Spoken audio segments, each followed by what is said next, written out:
Hello everyone and welcome back to Marion K Tarot. I hope you're well. If this is your first time here, I am a professional tarot reader and astrologer with over 25 years experience, and I create these little weekly readings for you to tune in and see what's happening in the world. Okay, what can be coming towards you the next week. Now, as we are going along this new way of doing things where I pick a deck out of my little to be read jar here. The one I picked this week off camera, but I promise you it was real, is The Celtic Tarot by the wonderful Mr. Christopher Hughes. So I'm really excited to dive in with this because it is one of my go-to decks for myself. I usually read the Celtic Tarot for myself, but we're going to have a look and see what is coming ahead for us this week. And this week is going to be the 2nd of February until the 8th of February. So we've made it, hurrah, we made it through January, so congratulations. And I hope everybody's bank account is looking a bit more healthy now. If you have a regular paying job, what is that? Must remind myself. Right, okay, so let's go. Let's see, can we have some cards please to see what energies we've got coming towards us. And if you're watching this the day it's released, you will be sitting in that lovely full moon energy, the Leo full moon. So let's see what we got to look forward to.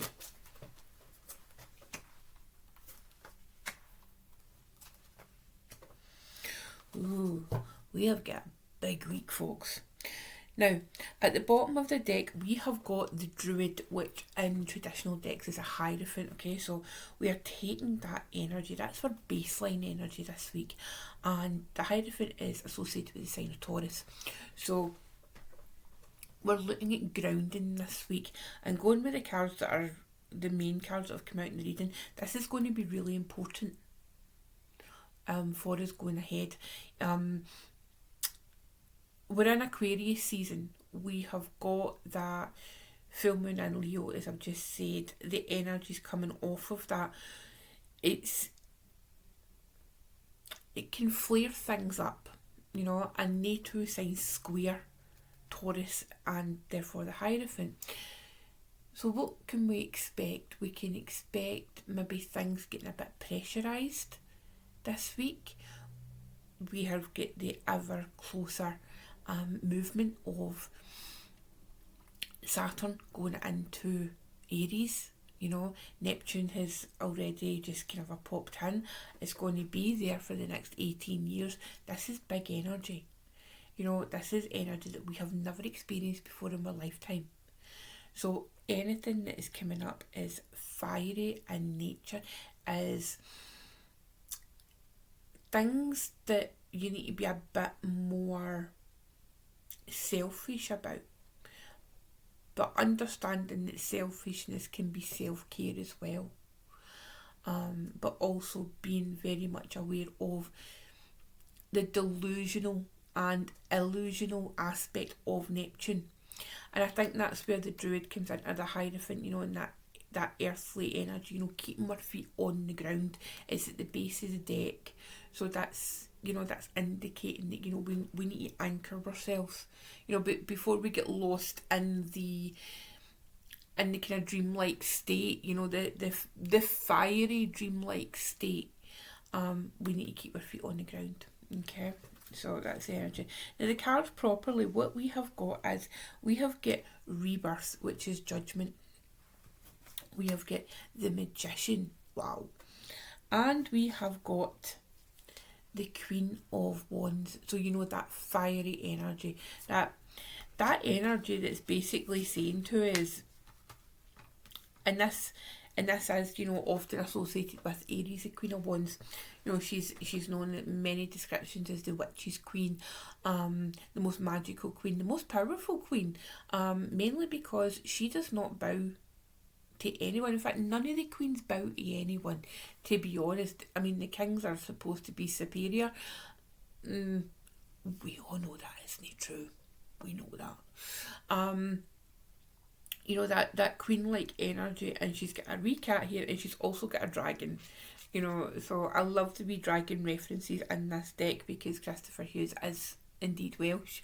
So that's lovely. But, you know, this rebirth, it is an opportunity for rebirth this week. You know, we're in a new month.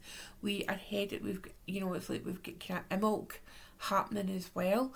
Depending on when you believe that happens in the year, you know, but a lot of people believe it we're in the stages of Imbolc. So, you know, we have got that rebirth, we've got that promise that spring is coming. That's what I think that Imbolc really is. You know, it's like a promise. It's not really the start of spring, but it's a promise that spring is on its way. You know, and it's a bit like the promise here.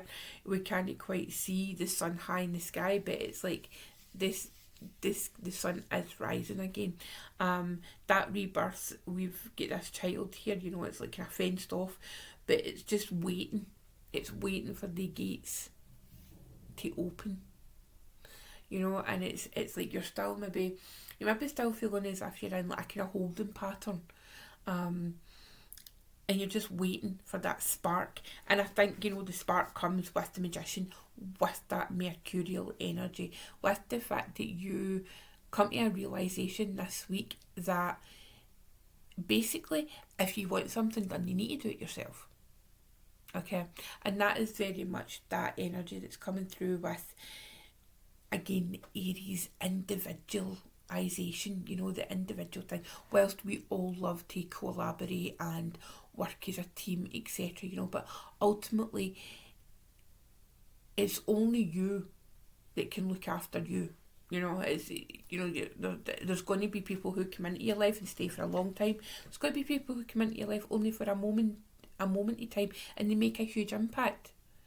You know, but ultimately it's you and you, me, myself, and I, basically. And that's what the Magician is here to tell us. You know, we have got those tools, we have got that wisdom. If you feel that you're lacking in any of those elements, you know, whether it's, you know, grounding for earth, or emotions for cups, or ideas for swords, or passion and energy for wands, you know, where can you go to in your life? Where can you go and either increase that energy or learn something? You know, do you need a mentor?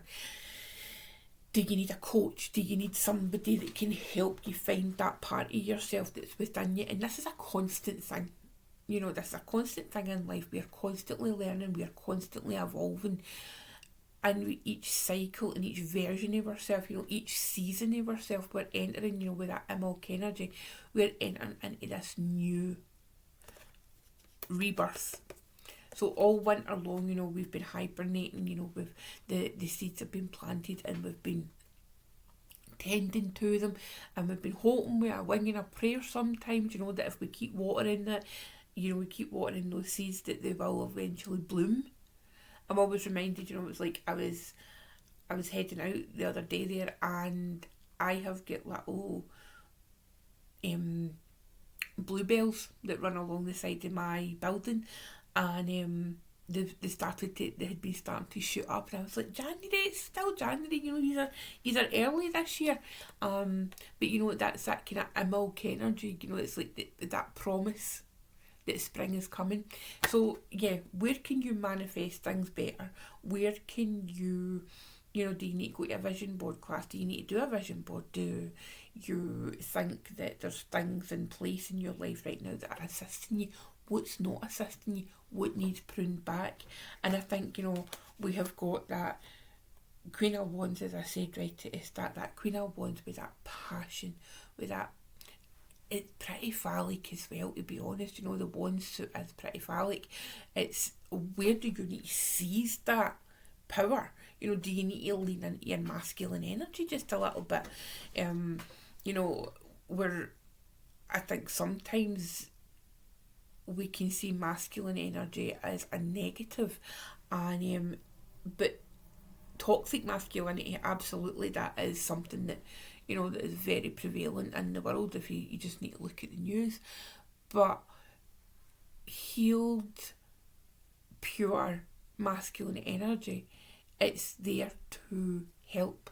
You know, it's to work in balance with our feminine energy, and this is no gender specific. You know, it's we contain both. So it's like, you know, sometimes we can lean too much into one or the other, you know, but it's about bringing harmony together.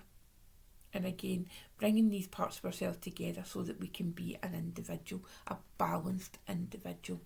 So I hope that helps. Really intense messages this week. Really, yeah, intense is, I think, is the word. I'm feeling intense. It could be the Leo full moon. I'm a fireman, so you know. What we'll do is we will pull a little card from the Grief Journey Oracle. We'll see what we get. See what we get for here. And also, thank you so much to everybody who has been sending me lovely private messages and emails about the Grief Journey Oracle and how much you're loving using it. It's greatly appreciated.